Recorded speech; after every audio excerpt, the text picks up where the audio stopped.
up to every table and said, "Hello, my name's Nino." I don't even know how to feel after that game. Like, genuinely. Like, I had so many emotions in that game, but now at the end of it, the dust has settled, and I'm disappointed. Again, Jets lose in overtime. No, not even in overtime. The shootout, what am I saying? To the LA Kings. Game 61 out of 82 for the Jets 2022-3 season. Welcome back to Recap Reactions here on Pig City Hockey.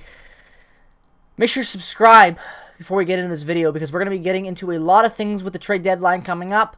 A lot of trades happening today. Obviously, I'm not going to talk about that because I don't have enough time to talk about that, but I feel like every GM decided to wake up, and instead of it being one day of trades this year, it's going to be a whole week of trades this week. So, lots happening in the NHL.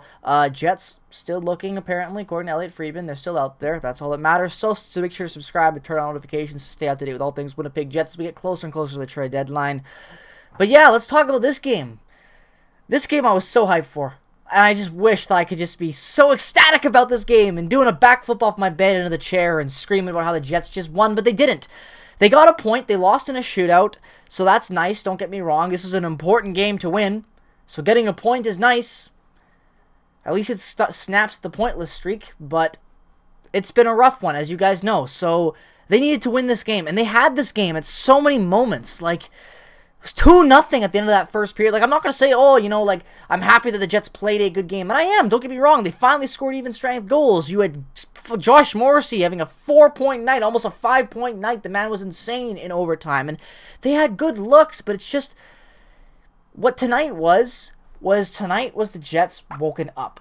But this was also the Jets woken up, but playing with the flaws of this team we already suspected they had. If that makes any sense. Like, this team had the energy of the early season Jets of this year, but they didn't have that luck, that wild card factor that they had at the start of this year when they were winning games and they were having these amazing performances. Like, obviously tonight, the Kevin Stenlund performance, two goals, one of them being a shorthanded goal, his first career shorthanded goal. Insane performance from a guy that hasn't scored a goal in, like, what, 14 games, I think, or something, even 18 games. A ridiculous amount of time for Stenlund, so he gets 2 tonight. So I know that's a great depth performance from a guy that doesn't usually get offense from, but this game just felt like just had too many mistakes, too many penalties, too many not called penalties, too many miscues, too many lazy poke checks, just so many things. The list just doesn't stop. Like, that first period was awesome, and considering that they didn't have Dubois or Appleton to start this game, which, side note, very weird that Appleton and Dubois get scratched last minute going into the trade deadline when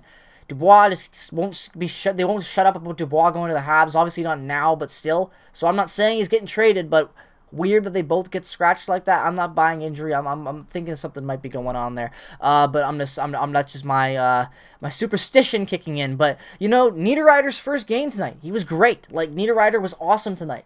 He has that great fight in the second period, after a great hit and a big fight scrum in front, and he had a great energy out there tonight. I think he had 6 hits out there. Like, he was great out there. I just wanted to see him more active on the power play. It's like they didn't know what to do with Niederreiter. He was just a bumper for passing back to Wheeler if Wheeler didn't have an angle for a pass. That's literally all he did out there. Like, he was useless on the power play, and that angered me a little bit. I thought we'd see more of him on the boards. I thought they would rotate Wheeler to the front of the net and have Niederreiter being that, you know, passing slot guy. I know Niederreiter's good in front on tips, but I wanted to see something new tonight, and the power play tonight was god-awful. They were 0 for 3 tonight, just a terrible power play tonight, and yeah, Niederreiter was invisible out there, but that's not his fault. I'm not knocking the Niederreiter trade. I'm not saying it's bad or nothing like that. I'm just saying that Bonus needed to do a better job at adapting Niederreiter into the power play. It just felt like he was any guy on the Jets tonight could have done what Niederreiter did in that power play. So I want to see him way more active, which again is really important. But that first period was just awesome. You know, like a terrible first 10 minutes that is just rebounded with a great 10 minutes after being outshot in the first 12 minutes, 8-2. You get 2 amazing goals back to back from Josh Morrissey, bang on the season from him for his 12th and 13th, and the Jets are up 2-0 at the end of that first period, and they're playing great. Like, you have an ugly power plays in there, but it doesn't matter. You're getting ugly goals, scrum in front, great goal from Josh Morrissey. The energy is back in the building for once. Things are looking good. Second period starts up. 26 seconds in, bam, 2-1 on a bad Pionk call to start there. It's a short power play goal for the Kings. Not a good start. And again, it's the things like that that killed the Jets tonight. The Jets should have won this game cleanly. But they just kept shooting themselves in the foot, making dumb decisions. And I'm not saying the Kings were bad tonight, but the Jets were the better team in my opinion.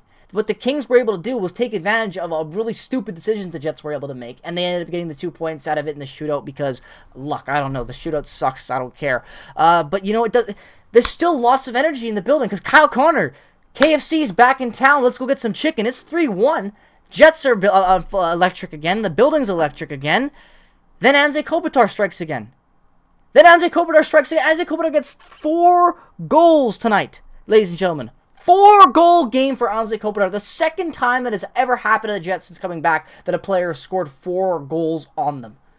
And I believe it was against the Kings as well in 2012 that it happened as well. So, pretty shocker there. But Anze Kopitar gets 4 goals on us. And they're almost all tip shots because of bad structured defensive formats there in the Jets' own end. Like, what was that? The sticks were just nowhere. There were so many passing lanes that a U13 squad could have got a hat trick on the Jets tonight. Like, seriously, it's the things like that that just frustrated me when I look back at this now in a retrospect. Because it's like, this game had so many good moments in it, so many good stretches of Jets dominance and finally playing good hockey again. And they throw it away with these lazy plays. Like, I loved tonight, but I also hated it. Like, I can't not be mad because they lost this game. Like, it just sucks from a fan. That's where I'm coming from tonight. This game had a lot of good to take away from it, but they needed to win. They really did. And then, you know, like I said, Stenlund gets those goals. They have these moments of electricity that just is surging through the team. You know, the Niederreiter hit and getting the penalty and the way the crowd was on their feet the entire commercial break, applauding Niederreiter for checking a man to the head. That's how hyped this building was tonight, and they pissed it away. It just sucks to see that happen. Like, they needed to win this game. You get 2 goals from Kevin Stenlund. One of them is shorthanded, and you lose the game. Sucks. Third period starts up. 5-4 game. You know, oh, okay, the Jets still have the lead, right? You know, the Jets had the lead. They have the lead. But they just piss it away. They just piss it away.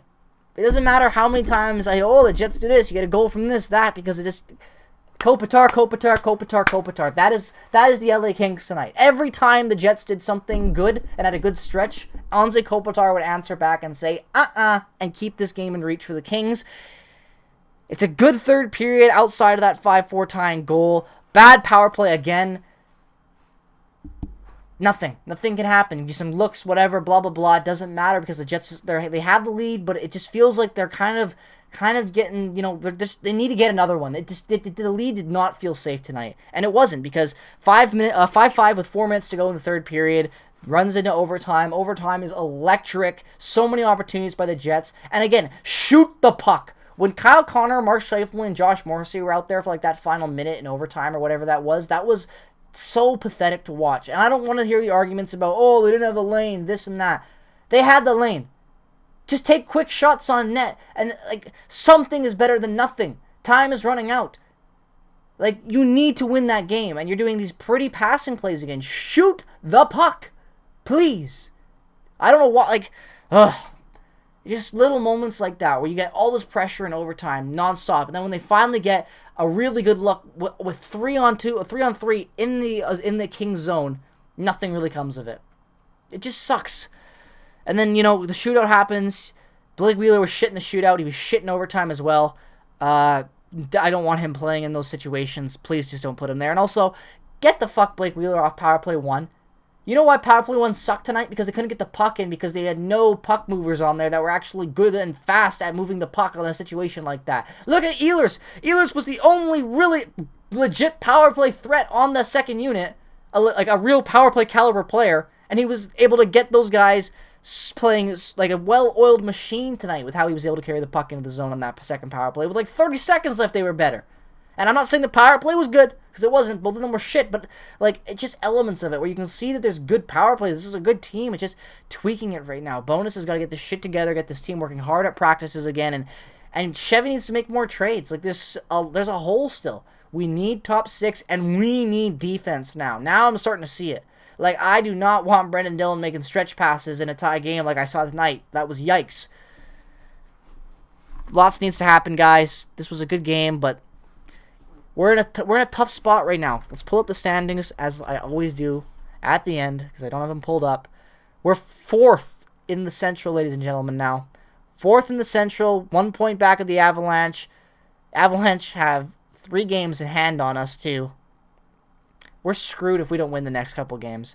Like, our next game against the Oilers on Friday, and the Oilers are loading up now, too, so that's going to be great. We need to win that game on Friday. It's a must-win.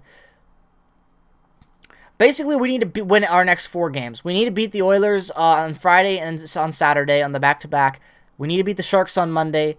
We need to beat the Wild on Wednesday. That is a must-win, the Wild game. And then we need to beat the Panthers. We really need to win this stretch of games against the Oilers and the Sharks and the Wild. Those 4 games are a must. And I know they're not essential. There's only one central division matchup in there, but those are must-wins for this club.